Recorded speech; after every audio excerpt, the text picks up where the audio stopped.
the corporate leaders simply say that they don't even interview the same way after they go through that program because it's so impactful for them. And the reason that I decided to offer a discount during this part of during this program is because there may be some of you who want to join that program. And if you have any questions, there are several of the folks that are on this call have been through that program already, so you can feel free to ask during the Q&A. CRT, critical race theory. What is it?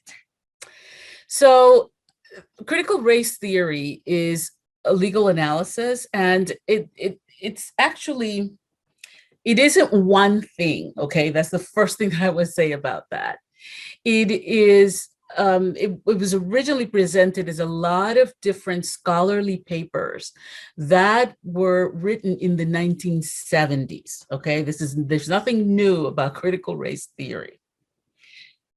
It was created for law school students to look at institutional racism, to look at the ways that the laws impact people of color in our nation.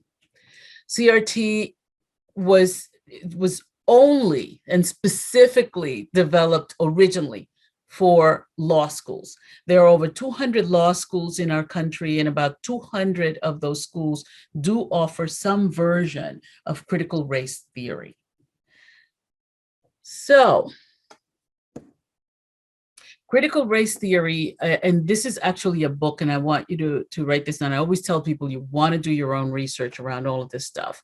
And it was written by a woman named Kimberly Crenshaw, who's the one who came up with this idea of critical race theory in the 1970s. She currently teaches, at Columbia, and she also teaches at a college out in California. So let's listen to her. This is Kimberly Crenshaw. So rather than having me talk to you about critical race theory, let's start by hearing her voice. This is the woman who created it, the woman who came up with the idea, and she's being interviewed on MSNBC. Some of you may be wondering, what's the deal with the GOP freak out over critical race theory? It's everywhere. It was even used as a GOP call to arms at a conservative Christian conference last week. The old Marxism used economics to gain control. The new Marxism uses identity politics. And the result is something that looks nothing like America. There's no reason to believe that this new Marxism will result in anything but what the old Marxism resulted in. Critical race theory is racism, pure and simple. And it should be rejected by every American of every race. And let me tell you right now, critical race theory is bigoted, it is a lie, and it is every bit as racist as the Klansmen in white sheets. Okay, but here's the thing. None of this is random. This is the result of a highly manufactured strategy created by seasoned political operatives looking for the perfect wedge issue to take back power. Something to combat the energy of the multiracial coalition that took Georgia, and something to replace Blue Lives Matter, since January 6th exposed that slogan as a sham. Conservatives in Congress took note and started chattering, which was then ingested into the feeder system of Fox News. The tagline disseminated, and the war against critical race theory took off. No one wants a boogeyman near their kids, and certainly not in their classrooms. The operatives know this. Those fears got played up, and now along with the fear of trans kids taking over junior high handball, parents are fighting with school boards in cities and towns across the country over curricula that they believe teaches white kids that they are racist. None of this is actually happening. But who cares about a little old thing like the truth when you have the perfect campaign buzzword for 2022? It even has the magic word in it, race. And joining me now is Kimberly Crenshaw, co-founder and executive director of the African American Policy Forum, and the legal scholar who coined the term critical race theory. So it is your fault, madame. I tripped over the curb this morning and I went, critical race theory? Damn you! You tripped me on the curb. You did it. It does everything bad. I mean, and the cicadas, y'all really need to stop with the cicadas critical race theory. That was not nice. We can throw everything in the bag, everything in the bag. So, I just wrote down a few of the notes of what people are calling critical race theory: Marxism, racism, bigoted. Let's start with the Marxism. That's their favorite one. They're using that every single time. And I hate to ask dumb questions, so please don't think that I'm dumb. Is critical race theory Marxism? Look, you know what? Here's the thing, Joy. Critical race theory is not so much a thing. It's a way of looking at a thing. It's a way of looking at race. It's a way of looking at why, after so many decades, centuries, actually, since the emancipation, we have patterns of inequality that are enduring. They are stubborn. And the point of critical race theory originally was to think and talk about how law contributed to the subordinate status of African Americans, of indigenous people, and of an entire group of people who were coming to our shores from Asia. And the point was, quite frankly, to understand the problem in order to intervene in it, to understand why the greatest hopes for our republic were not being realized, even though these hopes were encoded in law. So critical race theory just inherits the beliefs and the hopes of Frederick Douglass. Oh, I'm so sorry. Of Martin Luther King, who basically want the law to do for the freed people what the law did for enslavers. And we picked that up in the 70s and 80s after the civil rights movement to say, okay, so now we've had this big civil rights movement. We have all these laws in the books, but things really aren't looking as different as they should if we are really the society that we say we are. So we put about the task of understanding how law wasn't just the neutral referee. Law wasn't always on our side. In fact, law was less on our side than on our side. And we wanted to tell these stories in order to do better with the promises that are embedded in the Constitution. That's what's in critical race theory. So is critical race theory, is there a K through 12 curriculum that right now is being taught? I'm sorry, I know it's a dumb question, but is there a K through 12 curriculum on critical race theory that's being taught in schools around this country? Well, look, Joy, if it was news to most Americans that critical race theory was in K through 12, it was news to me too. I'm one of the co-authors of one of the few books on critical race theory. I think I would know if we were being taught in K through 12. I mean, basically, critical race theory, classic critical race theory is a law school course. And it's really, not taught as widely as I would hope it would. Yeah. But here's the deal. This is not about whether anything called critical race theory is in K through 12. What they're calling critical race theory doesn't exist anyway. It is a backlash effort to reverse the racial reckoning unlike any we've seen in our lifetime.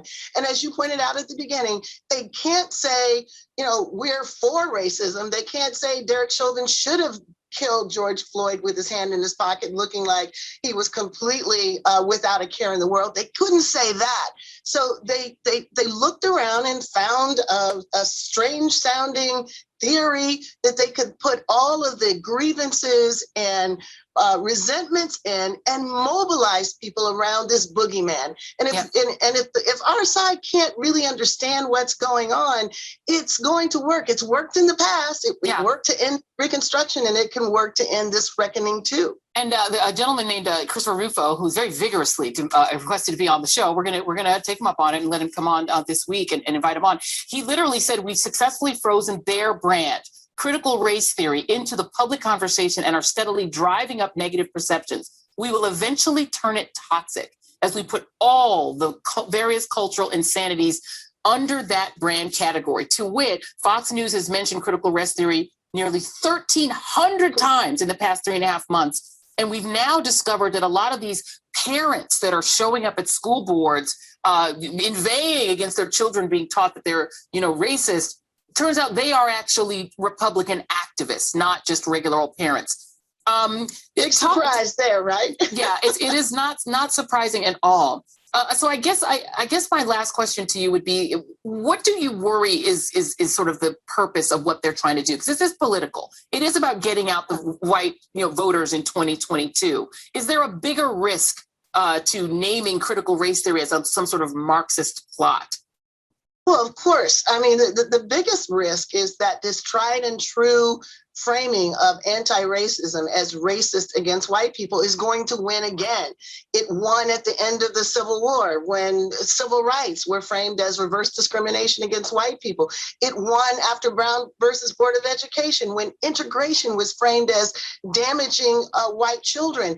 And it could win now if people don't wake up and have a sense of what's at stake. So yeah, you're going to hear all these stories, cherry pick stories. Turns out a lot of them were not verifiable that the other side is putting out there. You're not going to hear, and you should, what is happening with these bans. You're not going to hear that an essay by Ta-Nehisi Coates was the reason why a school teacher was fired. You're not going to hear about the affinity groups in colleges and universities and the programs, the educational programs that are being canceled. So we need to see materially what this is doing in order to weigh into this. If anyone was mobilized by last year, if anyone is concerned about what they saw on January 6th, then you are on our side with this and you need to get involved.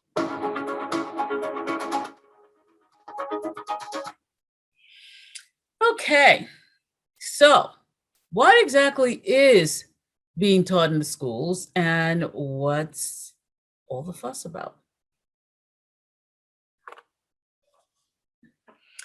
So one of the things that's happening in schools right now, and it's been happening for a while, but it really got beefed up this past year because we were all traumatized by seeing George Floyd being murdered, in public, right? Which, by the way, is known as a public lynching. And people aren't calling it for what it is, but that's actually what we witnessed, and that's what got triggered in our bodies around that stuff. Okay, so educators are having to attend more DEI programs, which is diversity, equity, and inclusion programs. They're having to attend more bias programs. More corporations are also doing more bias program, and they're actually doing race work, which is different from bias work and is different from DEI work, diversity, equity, and inclusion. It's both part of that, but one of the ways that organizations have traditionally gotten out of doing race work in the organizations is by talking about diversity and inclusion, and talking now, we've added equity. So now it's diversity, equity, and inclusion. And I can tell you from somebody who's seen this stuff for 35 years, there's always a groundswell, right? And then something happens, when I'm talking specifically about when the country starts to look at race, when more and more people in the country start to look at race, there's this groundswell, right? And then all of a sudden, something else happens and the race stuff plummets. And then people stop talking about it. And when you bring it up, people get even more upset than they usually get upset when you bring up race during those time frames when we're not supposed to be talking about race, because there are all these other important things that are happening. And it's not to say that those other things, whatever they are, because it's always different, okay? It's not to say that those things aren't important, okay? But it needs to be important along with this other piece called race, because we can't trade one for the other, which is a lot of what we've been doing over time. Okay, so the other thing that is happening is that that because people are consciously doing this work, they're realizing that it's uncomfortable. Transformation of any kind is uncomfortable. Ask people who have had to give up drugs or give up alcohol or just trying to give up a bad habit that they have of any kind. Transformation is uncomfortable. If it were comfortable, we would all do it willingly, around these bigger things in our world, not just in our personal lives. It is uncomfortable. Truth that is hidden does not help us heal. It just doesn't, okay? Because the reality is that you can't heal on a lie. You just can't. Because if you're trying to heal on a lie, you're going to be healing the wrong thing. Then you're going to find out, because, you know, the truth always bubbles to the top, right? It may take time, but it always does. When you find out that you were lied to, now you have two things to heal. You have the original thing that you weren't working on because you were so busy working on the lie, and you got the lie. So now you got two things. So it makes it that much harder for people to heal and transform if we are not giving them the truth. I did a TED Talk in 2018. And I start that TED Talk with a question. And the question is, who would we be as Americans if, along with reading, writing, and arithmetic, we were also taught to be race literate? We are not teaching race literacy in schools. We're not.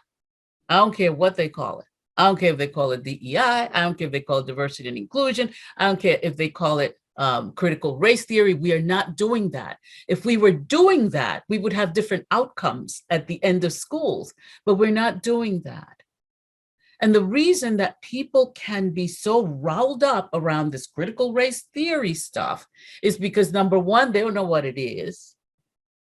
And number two, they're not doing any research to find out what it is. And everybody's just regurgitating the same words. And I got to tell you, quite honestly, I've seen that video with the former vice president. And I'm not into politics. I got some real healing to do, and I want to help other people heal. And so I'm very conscious of politics, but that's not what I teach, because that's not my thing. There are other people who do that, and they do it well. My thing is helping people to heal from racism. So I watched his face.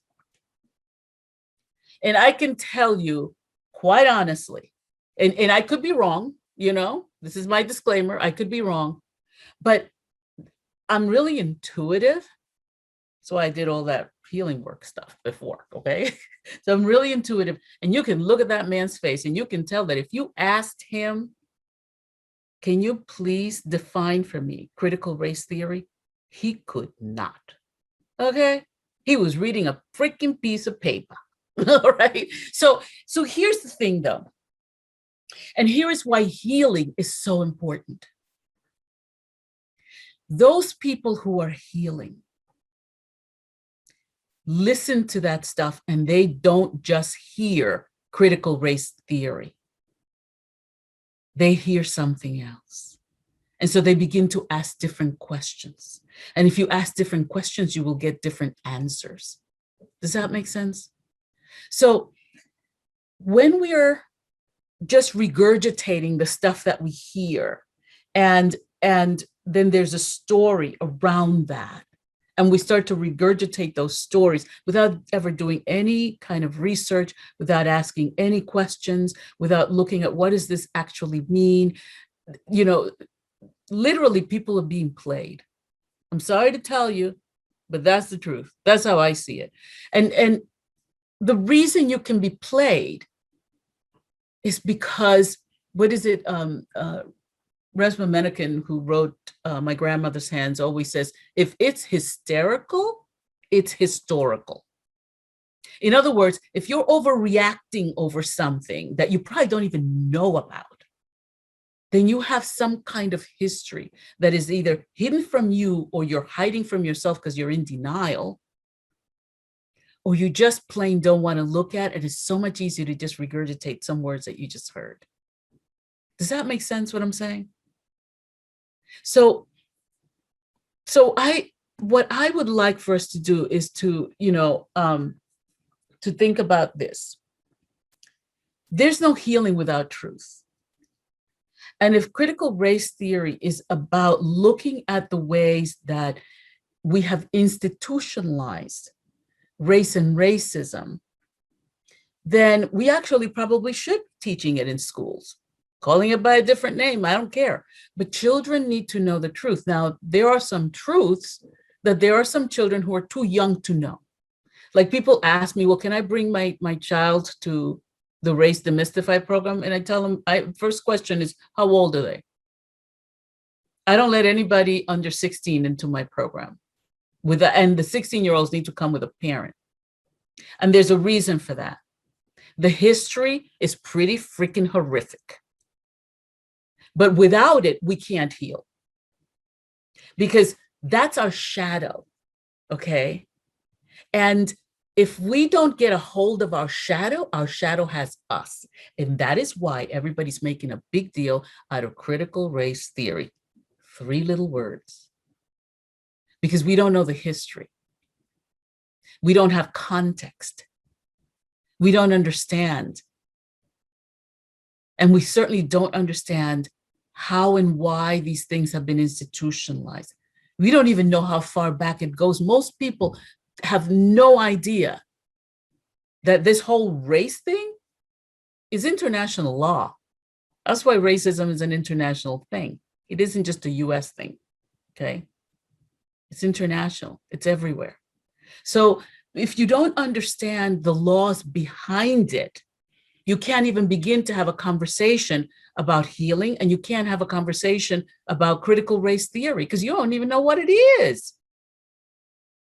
So the thing about this stuff is that as long as we refuse to understand what it is that we are talking about, what it is that we are dealing with, we can be manipulated. And it's really easy. And if you don't want to open up a book or, try to figure stuff out or try to understand stuff, you will be manipulated. And it'll happen over and over and over again. And I got to tell you, quite honestly, I resisted doing this critical race theory thing because there's a part of me that has a really hard time with cuddling dysfunction. A really hard time with it. And it comes from, having lived in a situation where somebody had an addictive disease, and how I survived and how my children and I survived was by not cuddling their dysfunction. So I have a really hard time with that. Plus, I'm a Virgo. We don't cuddle anybody's dysfunction. We're all about teaching you how to fish. And so the thing about that is that if we don't understand what it is we're dealing with, we're always going to be moving whichever way the wind is flowing. And people outside of you can flow you in any which way they want. So what are we going to do? So that's my question to you. Let's talk about it. Let's talk about, what do you know about critical race theory? What have you learned? And, what are your children learning in school? Because I used to have conversations with my kids about, okay, so what'd you learn today? And then we'd have these very interesting conversations from time to time. I had one that came home who was 8 years old telling me he was pissed off with the teacher. I'm like, why? What happened? She said, we're the only ones in the entire universe. How could that possibly be? He had already figured out that there's a lot of universes out there, so we can't be the only ones. He was 8 years old. So do you see what but what I'm saying to you is that critical thinking is important to us being able to understand not just the world, but who we are. Who we are is extraordinary. Who we are can change anything that we want to change, but we can't do it if we don't know who we are. Who we are has been thwarted now for centuries with these laws and these things that are sitting out there. So I'm going to ask this question, and this is a question for all of you, but I'm specifically going to ask some of the folks who have been to the Healing Racism seminar about critical race theory and how that rings through some of what you have learned about race and racism and institutionalized racism and the various laws and things that affect people of color specifically, but really affect white people as well. So talk to me. I'm gonna shut up now. Hey, Milagros, this is Darcy. Hey, Darcy. And, hey, so I think what really struck me during the video and the interview was that it's really about taking back power, right? So it comes back to power and privilege for me when I see these kinds of things pop up. And so, and I really love the way you frame it around if you don't take the time to learn about what's being talked about, you're just going to go with the flow of whatever you're being told, and not taking a moment, taking a breath and saying, wait, is this what's really happening? And what does this actually mean? And what are we actually talking about? So, so I appreciate that very much. So thank you for that. Thanks, Darcy. Yeah. Who else? Comments, questions, thoughts? What comes up for you? Why did you even sign up for this thing today? Like, what was coming up for you that you felt like, well, let me check this out? Milagros, hi. Steph. You know what? I'm not an educator. I don't have children, and I'm kind of like an outlier in this a little bit, but I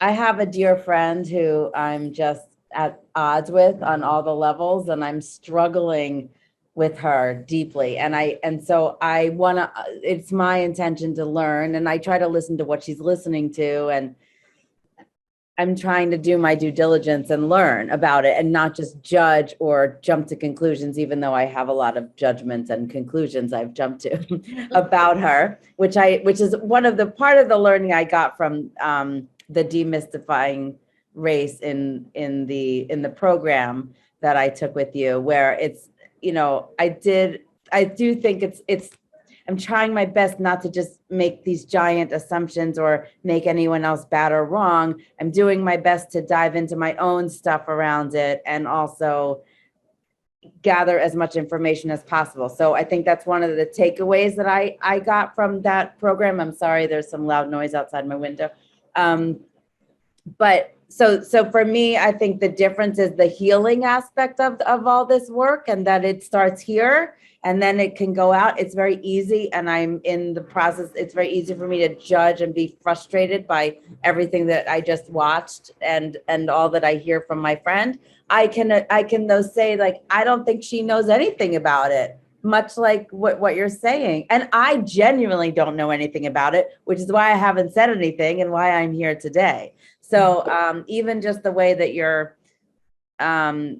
I tend to come to you to kind of gather information so that I can be thoughtful about maybe some resources about, and also where I don't want to have a conversation until I myself have more information. So, and I'm frustrated, and I realize there's healing for me. And I also worry that it's not going to shift. I invited her to this today and she wouldn't come. So yeah. And you have that's just where the healing also gets, like, I worry sometimes that are we ever going to come together, you know, or like, how do you heal the lie by the truth? Because the truth in my experience is not what my friend and probably many others want to deal with. Right. So. Yeah. Because, you know, you have to remember that people are at different levels of learning, right? And self-awareness. And there are times when people, I don't know if this has ever happened to any of you, but it certainly has happened to me, where, like, you know, I'm locked in my idea and don't anybody tell me anything else. Like, I don't want to hear it, right? And so there's a lot of that in the bigger picture.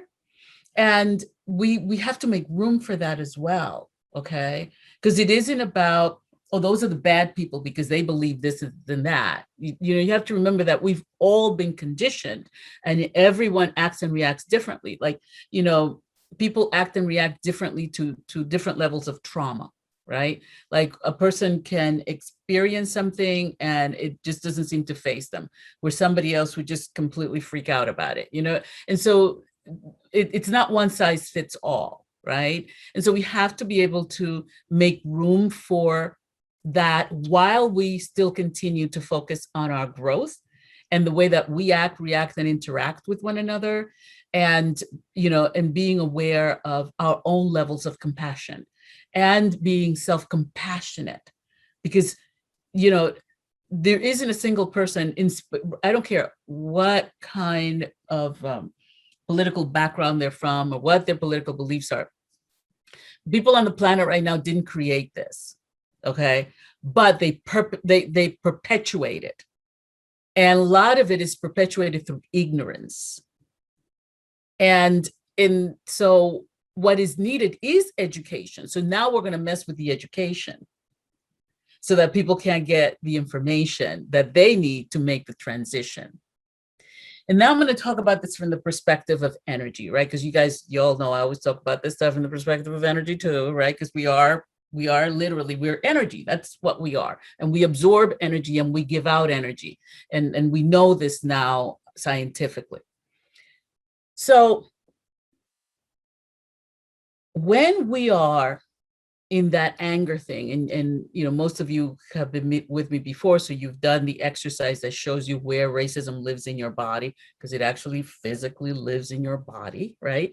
And we've done that work, and then I switch you over to peace, and all of a sudden you feel differently, right?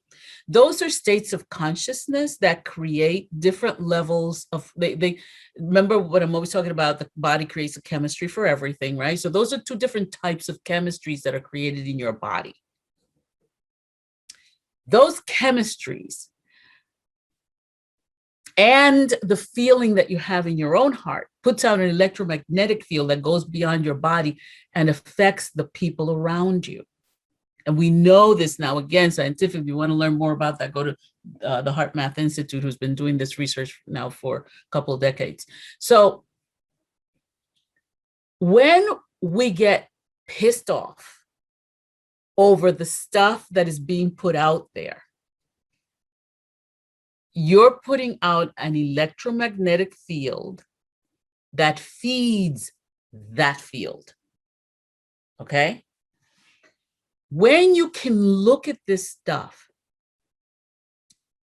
with conscious awareness, and you can stay in your body, which means that you feel what you feel, but you don't let it overtake you, right?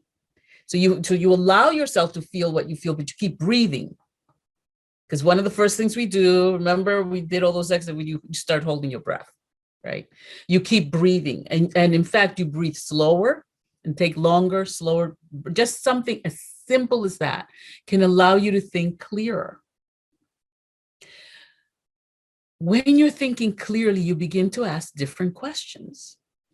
And we need to question these things, like, oh, critical race theory, well, what is that? As opposed to regurgitating it, which is what everybody's doing. And you ask them, well, what is it? Well, can you tell me what? And they can't. They don't know what it is, right? They have no idea. And so I think it's important for those of us who and I'm just thinking that if you're on this call, you're somebody who is ready to heal and who wants to heal. One of the first things you want to do is when you start to see that stuff and you start to get angry with it, because that's what a lot of us do, just remember that you can either feed the wolf or you can feed the lamb. And you get to choose who you feed. And I'm not saying you ignore your anger and your frustration. Let yourself be aware of that and feel that feeling in your body. And just breathe. Because we need for you to be conscious, and we need for you to be awake, and we need for you to, if you're on this call, you need to be aware. You got called to this, you got called here because you are here to create a different world, to create something that is honorable, something that honors people from the inside out. You're here because you have an awareness that we are one human family, and that if you hurt one of us, you hurt all of us. And we also know that now scientifically, right? String theory, blah, blah, blah. Like you just go on and on about this stuff, right? So our responsibility is to choose if we're going to feed the wolf or if we're going to feed the lamb, right? And when I say the lamb, I'm talking anger or peace, okay? Because there's a lot of righteous anger out there. And I know that there are activists on this call. And a lot of the times activists go out there with their righteous anger, and they don't realize that they're feeding the very energy that they don't want in the world. And so you need to learn to manage your feelings and your emotions, because that's what feeds that stuff.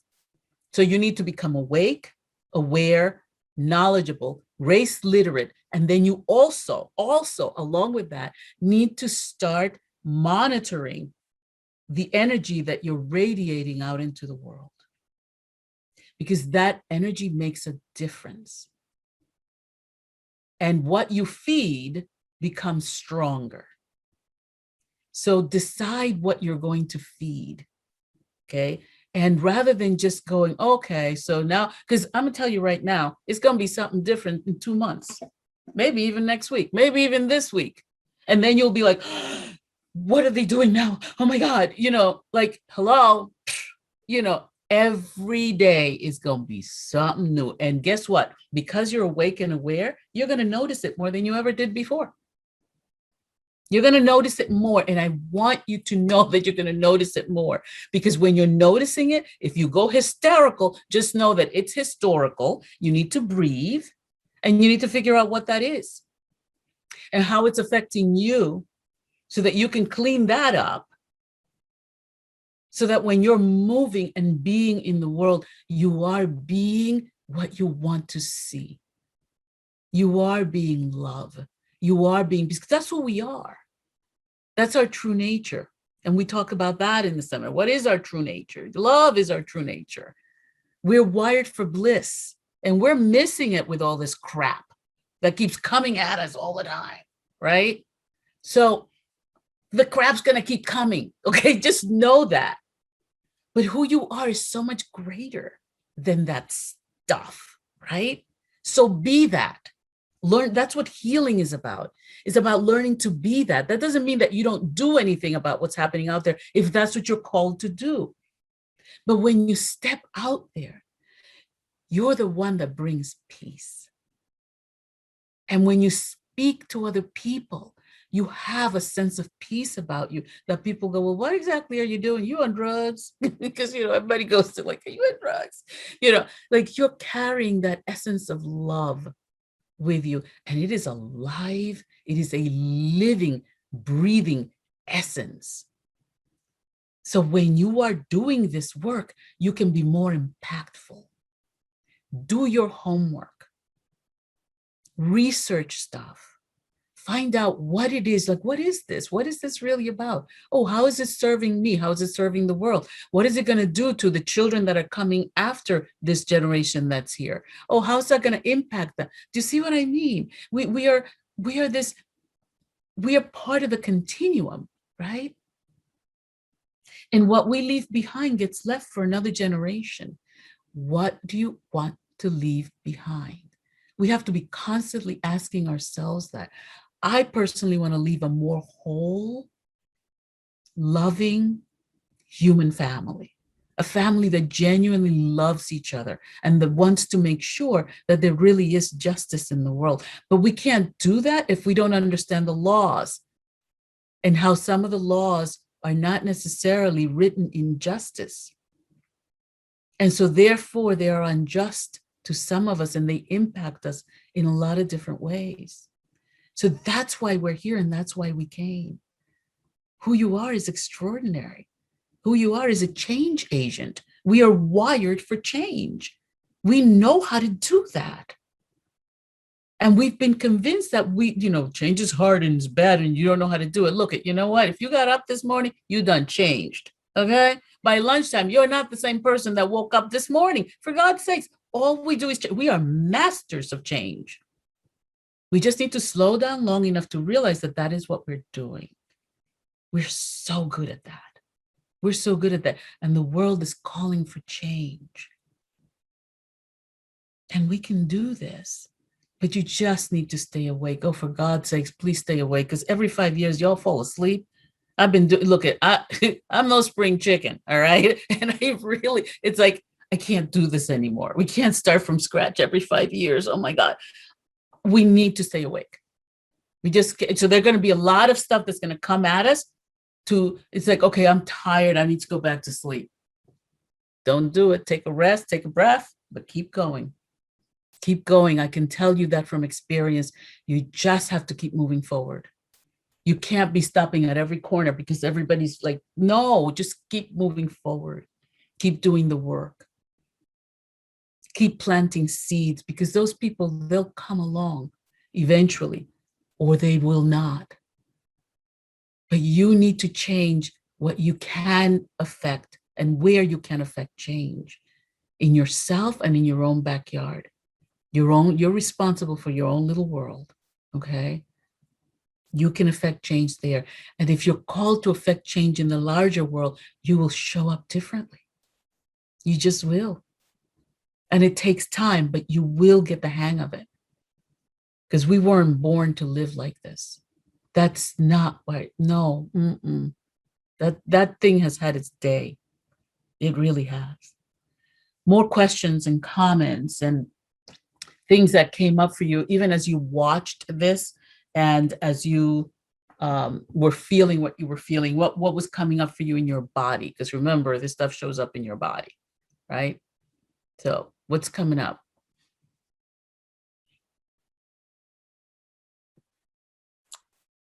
I can speak, Milagros. Yeah. Initially, I didn't really know what to say. So there's a few different things coming up, and I'll try and be as succinct as possible. The biggest learning that I've gotten from the work that I've done with you is realizing it's not just people of color, Black and Indigenous, who are being oppressed. It's all of us. It's just a lot of the white-bodied community isn't aware to their oppression.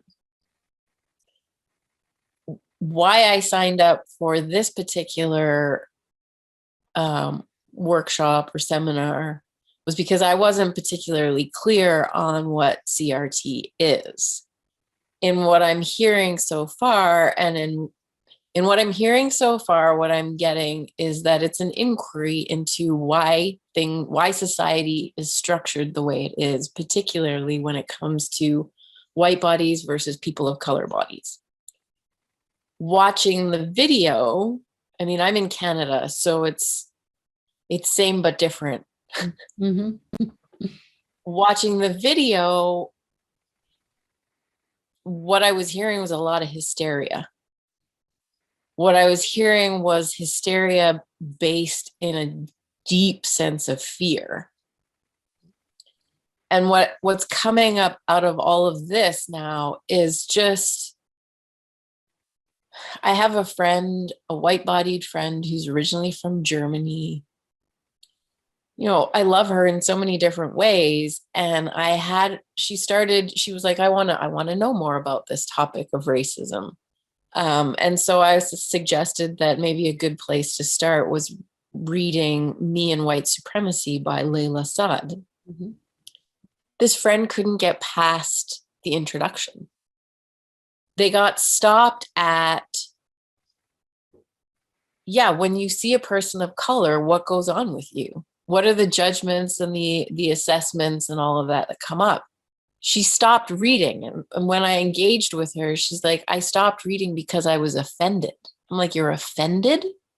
How can you be offended by what somebody else's experience is? And all of a sudden I could see that my friend was now bumping up against her own ignorance to how she herself has been playing into the system. Because she asked me, she's like, well, when you see somebody different, do you see them in a different way? And I'm like, of course I do. I'm human, aren't I? We all notice differences as a function of being human. Treating each other differently, however, that to me is part of the system. And so I think what is becoming present out of this is there is a high degree of fear at people beginning to see that they themselves are part of this, that they themselves play into this, that they carry in their day-to-day lives some aspect of this. And coming to terms with that scares the living shit out of people. And that's the healing piece. So that's I'll stop there. See, the thing about racism is that we're so good at putting it out there. It's those people over there who have a problem. They're the racist. They're the bad guy, blah, blah, blah, blah, blah, blah, blah, right? And it's so easy to do that. But that's not where the problem is. The problem is here.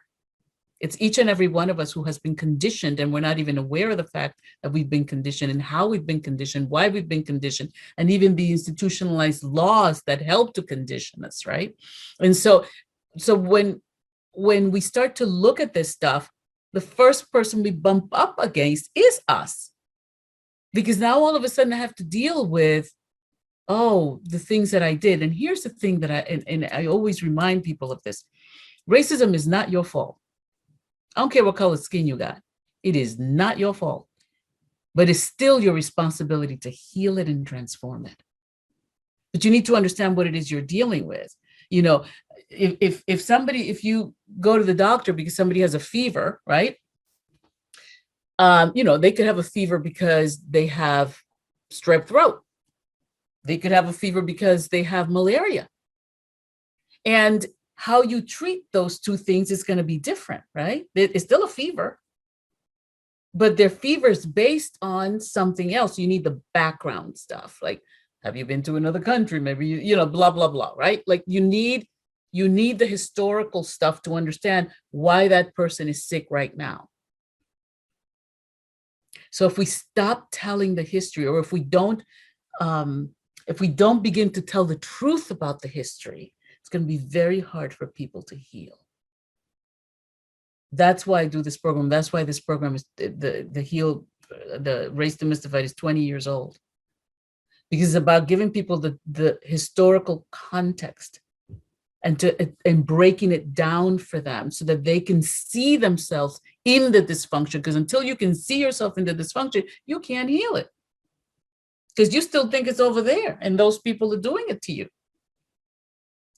And you're not participating in your own healing, because until you own the problem, you can't heal it. It doesn't make you a bad person. It's not about judgments. It isn't about that. It's about taking personal responsibility. It's about learning more. It's about learning who you are in spite of. I mean, the reason we're resilient is because there's something inside of us that can't be messed with. It just can't, you know? And so that's where we start learning. We work our way backwards so we can find that in ourselves. And then that holds us. That holds us through the tough times. It holds us through the difficulty. It holds us in the difficult conversations with people where we can still be loving toward them. So yeah, I know. Thank you so much. I think we have time for just one more question or comment. Let me just make sure of that. Yeah, we have 1 minute. Questions, comments. Has this been helpful to you in understanding critical race theory? So it's not a thing. It is a way of looking at the laws that have been written into the books. And people are trying to make sure that those things, like, you know, that some of the things that were written in the Constitution are true for everyone across the board. And so they look at the various laws and how they impact people. I'm sure Yes, all it's of been. you. Mm-hmm, yes. Yes, it's been incredible. Yeah, it's been incredibly helpful. Incredibly helpful. In fact, every word you said today has been incredibly helpful. I feel like I'm on the same page. I mean, I'm a student of Thich Nhat Hanh, and I feel like you and he are walking hand in hand, as did the Reverend King with Ty. So thank you from the bottom of my heart. Thank you. And I hope, is there any chance, Milagros, you would make today's hour available so we could share it with friends? You know, this recording? Yeah, right now we don't have a plan for that, but let me look into that. Okay, because I really feel like this is the critical issue of this moment. And you're right, it may change in a week, but it keeps coming up. It came up this Saturday when we were doing a thing on the school to prison pipeline. And I really feel like that you've done a great job here. So thank you very much. Thank you. Thanks so much, Don. And thank you, because you keep coming back. So that makes me feel hopeful. So namaste. Namaste. Anyone else? Thank you all so much for being here. I hope this hour has been helpful to you. Every once in a while, I think, oh, I really miss doing the Monday Lunch and Learns. And I'm like, I can't do everything. So, I hope that that you'll continue to come and share with friends and bring friends with you when we do programs, so that we can continue to grow the family, because that's really what this is. It's all of us coming together to be one human family and to be conscious of the fact that we are this incredible family.